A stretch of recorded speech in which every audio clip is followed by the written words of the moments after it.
So I did a video before about cell phone towers and the hidden opportunity, business opportunity that they present. And there were a bunch of negative people in the comments, nitpicking on the figures and that sort of thing. But let me show you one of the biggest tower deals that has ever happened in the country. And you'll see that if the big players are doing this, it shows you that there's an obvious opportunity hidden in plain sight.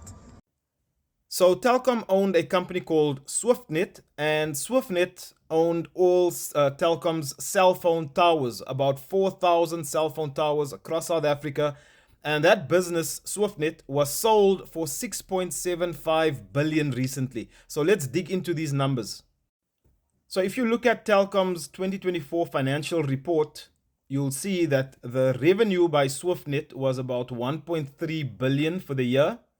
And the earnings before interest, tax, and depreciation was 990 million. You can see that here, 990 million. Let's look at what that means. So as we saw, the revenue was 1.3 billion. The net or the income after expenses was 990 million. So that means each tower was generating on average about 27,500 a month.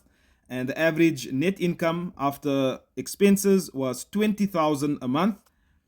And if you look at the selling price of 6.75 billion, we divide that by around 4,000 towers. That means the buyer on average paid about 1.67 million per tower. And that translates into about a 14.8% net yield, close to a 15% return, which really isn't bad.